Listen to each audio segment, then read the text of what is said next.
Before we get into today's show, let me tell you about HubSpot. If you're hustling in the trenches to build a business or bootstrapping one of your own, let's talk about an AI-powered tool that can lighten up your workload a bit. HubSpot's Campaign Assistant is a game changer for creating marketing campaigns at scale. It quickly turns your key selling points into a cohesive pitch, which helps you deliver knockout emails, ads, and landing pages in minutes. So let Campaign Assistant take care of the campaigns so you can get back to growing your business. Work smarter, not harder at HubSpot.com/campaign-assistant. Good morning, everyone. It's Wednesday, June 14th. I'm Mark Dent here with Jacob Cohen, and you're listening to the Hustle Daily Show.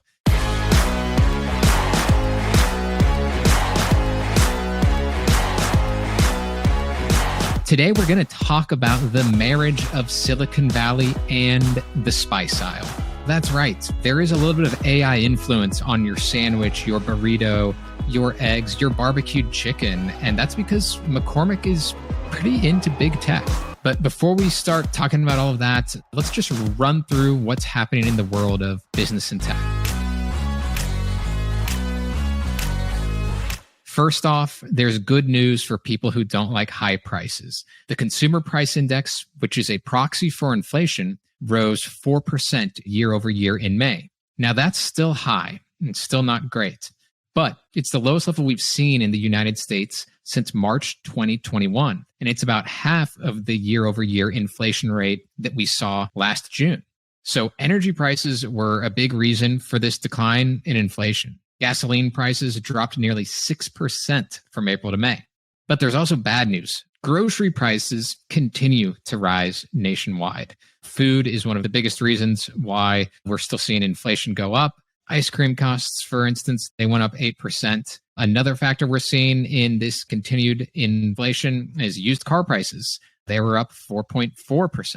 So things are still going up, and we'll see what the Fed will do in terms of interest rates when it meets coming up this month. So moving on, rest in peace to giving presentations? Maybe so.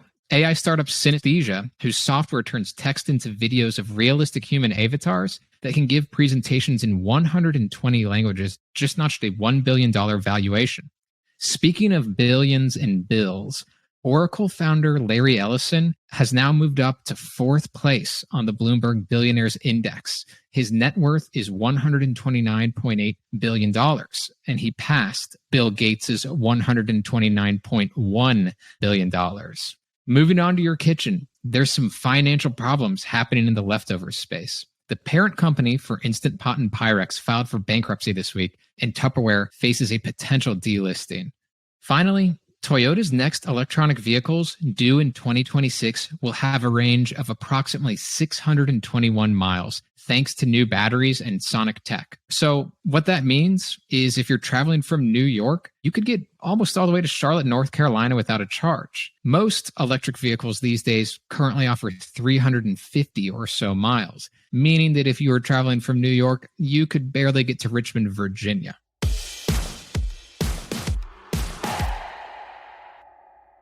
All right, let's talk our main story. Surely you've heard of artificial flavoring, but have you heard of artificial intelligence in the food aisle?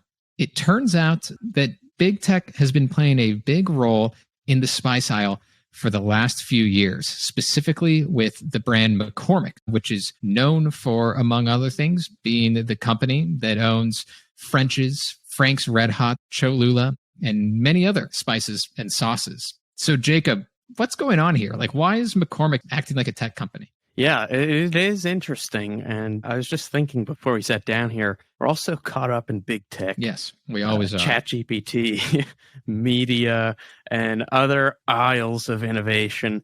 And sometimes we just forget to take a stroll down the seasoning aisle, you know? Yeah. But there are truly some giants and increasingly giants of tech in that aisle, and in the condiment aisle too, and the soda aisle. And despite the products that they're putting on shelves, their tech department is really not too shabby. So as you said, one of those giants is McCormick. Quick backstory on the company. It started in 1889 when the founder started basically bottling spices in his Baltimore basement. Sounds like that'd be illegal today. Yes, it probably would be.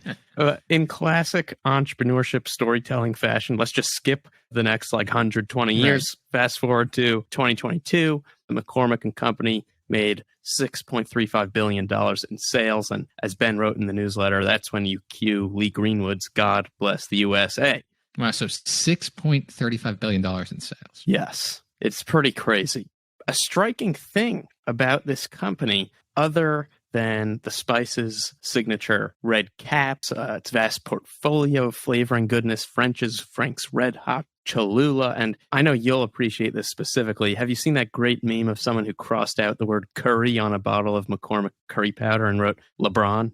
I believe I have, So yes. other than that, a striking thing about this company is how it positions itself increasingly almost like a tech company. So, for instance, at a conference last week, Chief Operating Officer Brendan Foley went all Tim Cook on everyone, basically, highlighting specifically the company's focus on innovation. They now expect to produce 6 times more new product launches year over year than they did during the pandemic, when product development kind of ran off the rails. So they're turning it back up. Turning it back up.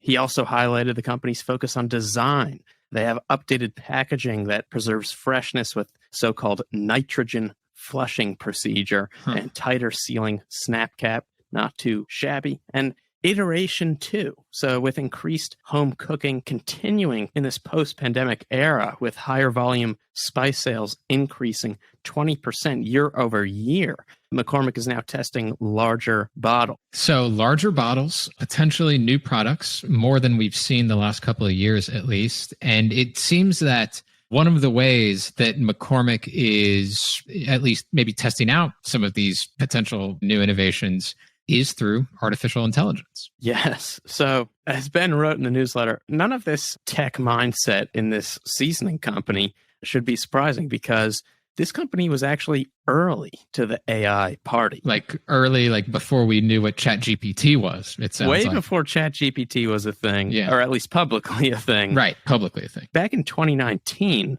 McCormick and IBM actually built a program called Sage, pun definitely intended. Yes. And it was an AI system trained on supposedly decades of flavor chemistry, sensory science, and consumer data to basically just generate new taste combinations. And Sage-assisted products have been in supermarkets since 2019. So pretty cool stuff. So we're already potentially eating some AI-infused spices or sauces. That's exactly what we're doing. Yeah. So McCormick, as you mentioned, really has this vibe of wanting to sound like they're from Silicon Valley, being a tech company. You know, every company does that. Everybody wants to be a tech company, or at least most of them did until, you know, Wall Street maybe lost some favor with them over the last couple of years. But nevertheless, we often hear companies describe themselves as tech companies, and, you know, they're backing it up a little bit. Are there any others in the food sector, or at least competitors of McCormick, that are also trying to kind of flaunt their tech skills?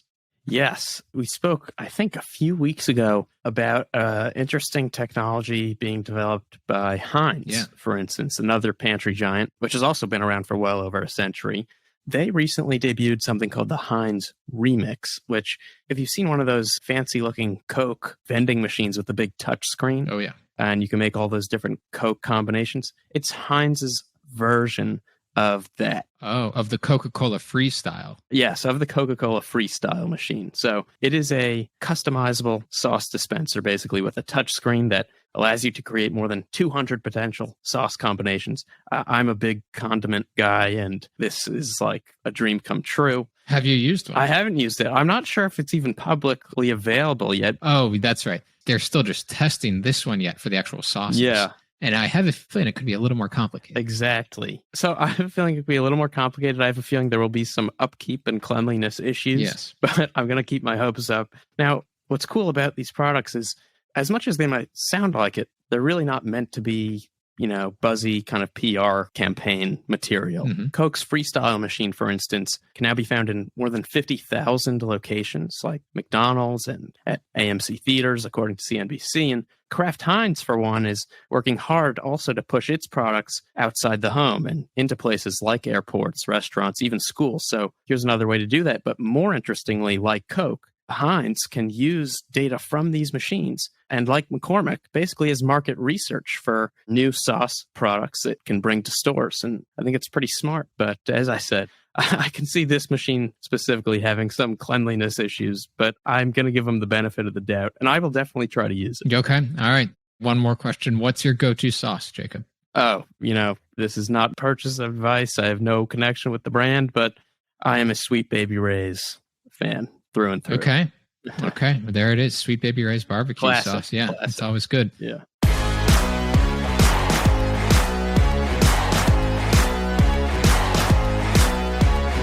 Okay, that's going to do it for us today. Thank you, everyone, for tuning into the Hustle Daily Show. We're a proud part of the HubSpot Podcast Network. Our editor today is Robert Hartwig, and our executive producer is Darren Clarke. We've got a lot more tech and business coverage in our newsletter, so if you're not subscribed, go get signed up at thehustle.co/email. See you tomorrow.